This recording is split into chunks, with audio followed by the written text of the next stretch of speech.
Welcome back to Lunch at the Markets. Too bad that tomorrow isn't options expiration. That would make our day for sure, but tomorrow is a Friday, and that means that 2 days are about to disappear off the days until OPEX without any trading happening.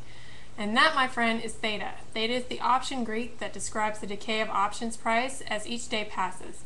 Over the weekend, Theta is quietly eating away at out-of-the-money options so that when you come in on Monday, they're even closer to zero. Speaking of taking advantage of Theta, NetfLix has been hideous since hitting in the all-time high around 206. On the morning flush each day, we've been selling the December 175-170 put spreads. The stock usually trades up the rest of the day, but there is no guarantee that the stock will not keep gapping down on the open. At some point, though, buyers are going to hit the stock, and at 175, the stock would be down $30 from the most recent high. So we are comfortable with that level where we're short. And by definition, a spread has built-in stop loss because a spread is short one option and long another option, regardless of whether or not it's a call spread or a put spread.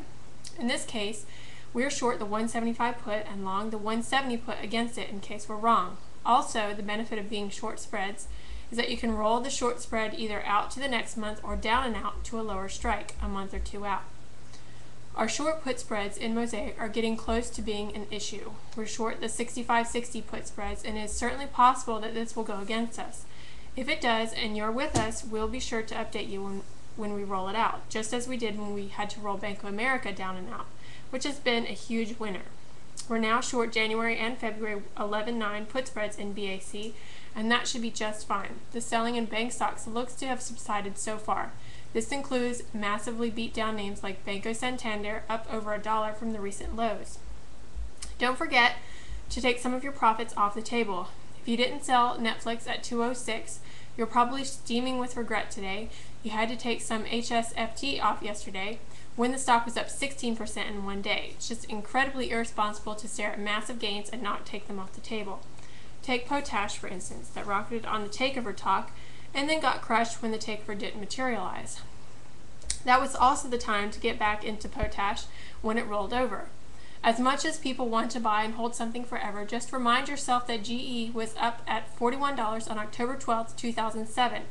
Looking at the chart of GE, it may take 3 or 4 years to get back there, just like it did the first time the stock went to $40. Needless to say, when you have big gains, especially up 100%, take something off the table.